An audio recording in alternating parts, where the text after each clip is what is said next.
Bonsoir à toutes et à tous, bienvenue dans vos pronos pour la partie italienne. On va recevoir tout de suite nos spécialistes italiens euh, de la page Colpo di Testa et de la radio Top Italia. J'accueille Domenico. Domenico, bonsoir. Salut Xavier. Donc tu as décidé de nous donner pour cette dernière journée du Calcio des bons coups pour cette journée. Donc tu as choisi Parme-Bologne, Naples-Sienne et Genoa-Palerme. On reparlera tout à l'heure de Cesena, Roma et Catagne-Udinese. Mais donc, pour toi, quels sont les bons coups de la soirée? Les bons coups que tu as flairés? Malgré tout, même s'il y a des équipes qui n'ont plus rien à jouer, à savoir que c'est la dernière journée, bon, il y a 2-3 matchs, notamment 2 matchs où il y aura encore une place en Ligue des Champions et puis une autre pour sauver la relégation. Mais c'est une journée très importante puisque après cette journée, à l'issue de la fin de cette journée, dimanche soir, Cesare Prandelli va rendre public sa liste, une présélection en fait de 30 joueurs qu'il va convoquer donc dès dimanche soir, puisqu'il y aura 2 matchs amicaux, un premier, le Luxembourg, ce sera aussi, et puis un autre après contre la Russie qui sera le 3 juin, si j'ai bonne mémoire, oui, le 3 juin. Donc voilà, c'est pour dire que les joueurs italiens notamment vont tout faire pour se distinguer dans cette dernière journée de championnat, que ce soit pour les buteurs comme Giovinco, donc c'est pour ça qu'on part sur le premier match Parme contre Bologne. Parme, 8e, accueille Bologne, 9e. Parme, c'est 6 victoires consécutives sur les 6 derniers matchs. Donc c'est vraiment du 100%. Depuis que Donadoni a repris les rênes de cette équipe, l'équipe carbure a fait une remontée spectaculaire au classement puisqu'elle était vers le mois de novembre quasiment reléguée. Donc maintenant les voici 8e. Ils accueillent Bologne, une équipe qui est bien classée, 9e, puisqu'elle reste sur 4 victoires et 2 matchs nuls. Mais je vois plutôt une victoire de Parme avec pourquoi pas combiner comme buteur Giovinco, puisqu'il a notamment une place à se faire prendre à prendre en équipe nationale. Donc la victoire, je crois, est à 1,80, messieurs, c'est ça? Tout à fait, bonsoir à tous. Bonsoir Salut Stan. Notre spécialiste des cotes ce soir. Sur Parme-Bologne, c'est bien ça. Oui. Tout à fait. 1,80 pour Parme, le match nul est à 3,25 et bien sûr la victoire de Bologne à l'extérieur est à 4. Parfait. Ça aurait été d'autres comment dire, une équipe de D'autres Parme. circonstances, ouais. Voilà, d'autres circonstances. Parme qui aurait un petit peu alterné le bien et le moins bien, mais là ils sont vraiment sur une forme olympique. À savoir qu'il y a 2 journées sur leur pelouse, ils ont battu l'Inter de Milan 3-1 après avoir été menés. Le week-end dernier, ils ont gagné à Sienne 2-0. Là, je vois pas d'autre alternative que la victoire de Parme qui vraiment engrange les points. Et ça rapporte quoi la victoire de Parme pour eux? Ils peuvent encore, pour la qualification européenne, c'est fichu là. Non, c'est fichu, bien sûr. Ils sont 8e, ils sont loin derrière puisque 37 points. Non, excuse-moi, Parme est à 53. 53, donc, et puis l'Udinese, ils sont à 61 points, donc c'est fichu pour les places. Par contre, c'est plus des enjeux individuels tels que Giovinco, avec des joueurs qui veulent se démarquer et puis prendre une place européenne. Donc ça va être un match où Prandelli va avoir un œil dessus. Mais je vois vraiment plutôt la victoire de Parme qui va finir sa saison sur une belle victoire et pourquoi pas 7 victoires consécutives. Bologne sont pas mal, ils ont gagné notamment à Naples le week-end dernier, mais non, je mise plutôt sur la victoire de Parme qui est à 1,80, qui est pour moi un des coups sûrs du dernier match, de la dernière journée de cette Serie A, Xavier. Et sinon, ouais, après il y a le match Naples-Sienne. Et donc avec Naples, je regardais le classement là, qui est 5e, qui est à 3 points de l'Udinese. Mais ça va peut-être être difficile de récupérer la 3e place. Et il rencontre Sienne, et Sienne qui est 14e et 44 points. Donc Naples, à mon avis, est grand favori. Stan, non, au niveau des cotes? Naples, largement favori. Enfin, largement parce que quand même une cote de 1,30, on va dire, c'est pas mal. Hein. Tu mets 10, tu prends 13, bon... Voilà, le nul 4,50 qui devient beaucoup plus intéressant déjà.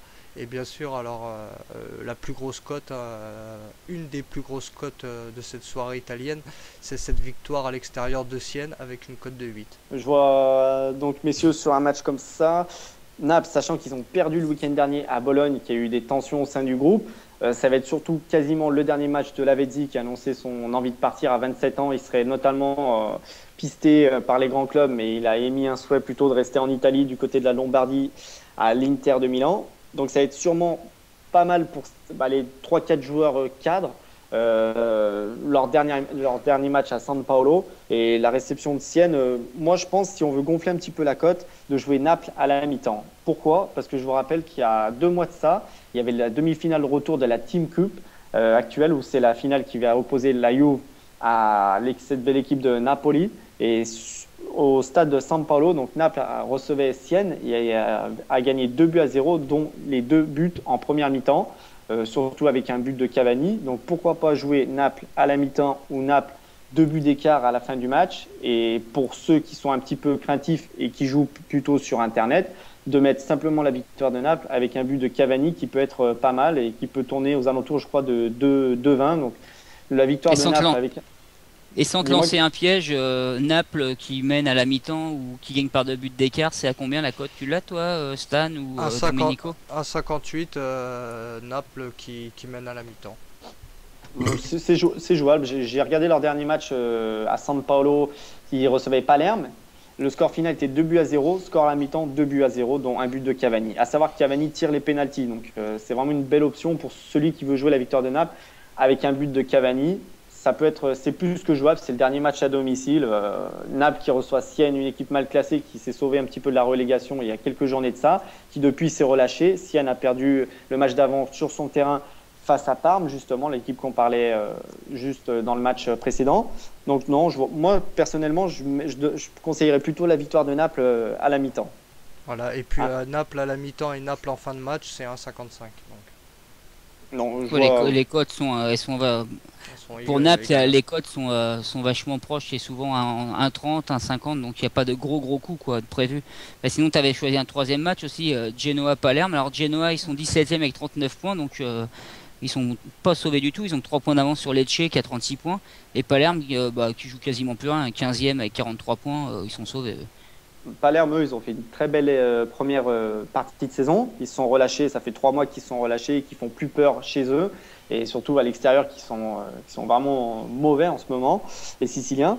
Donc Genoa a 3 points d'avance. Genoa, s'ils perdent et que dans le même temps, Lecce vient gagner au Chievo Vérone, ça voudrait dire à la différence de but que Lecce se sauverait. Mais au vu des matchs précédents, et notamment la défaite de Lecce sur son terrain face à la Fiorentina, et puis surtout le Genoa qui à domicile gagne plutôt un match sur 2 à domicile, et là ça va être le match de la survie. Donc moi je vous conseille plutôt, notamment avec le match de la survie pour le Genoa, et ça permettrait un peu de se réconcilier avec les supporters, surtout la mauvaise forme de Palerme qui a pris seulement 4 points sur les 6 derniers matchs.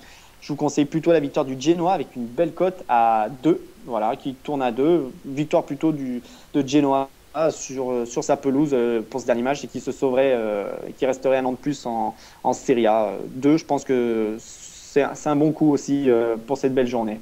Le match nul, je rappelle qu'il y a 2,40, et la victoire de Palerme à l'extérieur, c'est une cote de 5. Pourquoi c'est vrai que le match nul, la plupart du temps, les matchs nuls tournent autour de 3. Pourquoi 2,40? Parce qu'ils sont basés sur le fait qu'un seul point suffirait à Genoa pour se qualifier. Et qui pourrait jouer le nul, quoi. Mais bon, c'est un peu risqué de jouer le nul quand tu es à quelques points du maintien, quoi. Surtout que Palerme, sur sa pelouse le week-end dernier, a fait 4-4 contre le Chievo Vérone, surtout qui était mené 4-2 après avoir mené 2-0 en première période dès le premier quart d'heure. Donc Palerme, c'est vraiment une équipe instable. Genoa à la maison, c'est plutôt stable et positif. Mais c'est vrai que sur ce match-là, je verrais plutôt la victoire du Genoa qui se sauverait lors de cette dernière journée. Et puis si on combine ce match-là avec Parme, ça peut être sympa. Mais on va proposer le fun Xavier, et les 2 matchs nuls. Ouais, le petit combiné fun, comme tu disais, de 2 matchs nuls pour bien finir cette journée du Calcio. Et donc, c'est quoi ces 2 combinés que tu me proposais? Enfin, que tu proposes aux auditeurs plutôt même. Voilà, donc c'est l'équipe qui est déjà reléguée, c'est Cesena qui reçoit l'équipe de l'AS Roma. Alors pourquoi je propose le match nul? Parce que Cesena, tout d'abord, alterne les matchs nuls et les défaites. Et puis c'est une équipe qui a fait bon dernier, je regarde là. Voilà, bon dernier. Ils ont quand même plutôt ils sont renforcés au mercato d'hiver avec des joueurs comme Adrian Mutu, le Roumain, et puis Vincenzo Iaquinta. Mais c'est vrai que c'est une équipe qui a réussi à gagner il y a 7-8 journées ça, a enchaîné 2 victoires de suite, mais qui maintenant alterne les matchs nuls et puis les défaites. Mais à savoir que les défaites, c'était contre le Milan AC, la Juve, c'était contre des grosses équipes. Et puis l'AS Roma ne va pas bien. Elle a fait match nul le week-end dernier contre Catane, 2 buts partout. Cette semaine, Luis Enrique a annoncé son départ à la fin de saison. Donc ils sont déjà sur la piste de chercher un nouvel entraîneur. Puis surtout, l'AS Roma... Luis Enrique va quitter l'AS Roma. Voilà, il l'a annoncé, Luis Enrique, il y a 2 jours de ça. C'est une surprise quand même, hein, parce qu'il venait un peu pour changer le niveau de jeu de la Roma, et puis finalement, il s'en va. Il s'en va, et je pense que ça a mal été... C'est un échec, hein. C'est un échec malheureusement pour le Catalan qui vient de l'équipe réserve de Barcelone la saison dernière. Mais moi je pense que la faute n'est pas qu'à lui. Il y a un mauvais recrutement et puis l'AS Roma a trop fait tourner s'amuser aux chaises musicales avec les entraîneurs. Donc du coup c'est vrai que malheureusement mauvaise gestion. Donc match nul entre Cesena Roma, je vois plutôt le match nul. Je vois pas l'équipe romaine gagner. Et puis le deuxième match nul, ce serait Catane contre l'Udinese. Alors, pardon, le match nul, Stan va nous dire la cote. Le match nul est à 2-10. 2-10 entre Cesena et la Roma, c'est ça, non? Non, moi je te parlais de Catane Udinese. Oui, Cesena Roma est à 3,40. 3,40 exactement. Pourquoi pas le match nul entre Catane et l'Udinese? Pourquoi? Parce que l'Udinese a besoin d'un seul point pour au niveau du goal average, ouais. Parce voilà, qu'en Italie, c'est pas au goal average particulier, c'est au goal average. Confrontation directe. Et parce que sinon, je regarde là, ils sont à plus 15, l'Udinese et la Lazio, ils sont à plus 7, mais même en confrontation directe, ils sont devant. Oui, confrontation directe, ils sont devant. Ils ont seulement besoin d'un point pour partir en Ligue des Champions, 3e, et ce serait mais bon, comme tout à l'heure, je pense que c'est risqué quand il te manque qu'un point, de jouer que sur... Parce que ça va vite, hein, t'es à 0-0, tu prends un but dans les dernières minutes, tu vois, et c'est risqué de jouer nul. Moi, j'aurais plus mis l'Udinese, toi. Mais bon, c'est toi l'expert. Hein. Je me permettrai pas. L'Udinese joue à l'extérieur, c'est pour ça. Ils jouent à l'extérieur, ouais. Ils vont à Catane. Catane, c'est une équipe assez accrocheuse qui était pas mal au début du printemps et qui maintenant va un peu moins bien. Mais c'est vrai que Catane, sur les 6 derniers matchs, c'est une seule victoire, tandis que l'Udinese reste sur 3 victoires consécutives.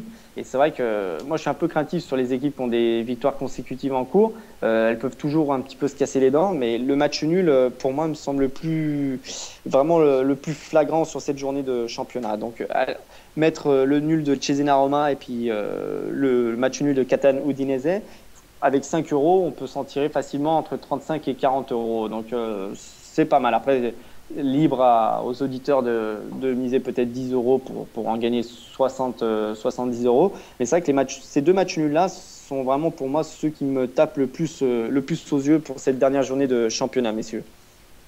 D'accord, tout ça sera retranscrit sur la page Facebook de l'émission, donc je saurais te rappeler si tu as donné des bons tuyaux. Moi je dis rien, j'ai fini dernier la semaine dernière des pronos, donc je vais pas pavoiser. Je te remercie Domenico. Merci à toi. Puis de toute façon on se revoit bientôt, il y a l'Euro, donc on fera peut-être on parlera de l'Euro bientôt avec toi au niveau ce que tu attends de la squadra Azzurra. Ouais, pour moi j'ai un petit espoir, c'est qu'en 82 il y avait une petite histoire comment dire de corruption dans le foot italien et puis les Italiens ont gagné la Coupe du Monde. En 2006, je ne t'en parle même pas des scandales de paris truqués avec la Juve notamment et Milan AC, ils ont gagné la Coupe du Monde. Il commence à y avoir des scandales maintenant. J'ai espoir malgré. Donc il faut des scandales pour que l'Italie soit championne du monde, t'es en train de nous dire. C'est au pied du mur, hein, à chaque fois que c'est vrai que quand on les attend pas, ils sont toujours là. Non, mais plus sérieusement, il y a normalement ces 2 matchs amicaux devaient pas être programmés. Prandelli avait seulement décidé que le dernier match amical c'était contre les États-Unis il y a 2 mois et demi de ça. Et avec cette débâcle à domicile, 1-0, victoire des Américains, depuis il a reprogrammé 2 matchs amicaux. Mais c'est vrai que j'attends avec impatience la liste dimanche soir que Prandelli va nous dévoiler, en espérant des jeunes joueurs comme Di Natale, Borini, enfin pas jeune, Di Natale a déjà la trentaine, mais plutôt Borini. C'est vrai qu'il y a une belle équipe, surtout en belle percussion au niveau des ailes, et puis un bon milieu de terrain avec Pirlo, Nocerino, Marquisio. C'est vrai que ce serait sympa. Donc attendons dimanche soir pour en savoir plus sur la liste des 30. On va en reparler bientôt, comme ça approche, et donc on en reviendra plus longuement là-dessus. Comme quoi, c'est bien vraiment notre expert italien. Dès qu'on le branche sur l'Italie, on peut plus l'arrêter. Et je te remercie, Domenico, en tout cas. Et on te retrouve sur Radio Top Italia, donc je rappelle, et puis sur la page Colpo di Testa. Je te remercie et je te dis la semaine prochaine. Et puis je dis aux auditeurs que on se retrouve après le live de Beauvais aux alentours de 22h pour l'émission. La suite de l'émission à vos pronos, avec comme invité un ancien joueur du Paris Saint-Germain, Jean-Michel Badiane, qui sera parmi nous. À tout à l'heure et bonne deuxième mi-temps. À tout à l'heure. Salut messieurs. Ciao.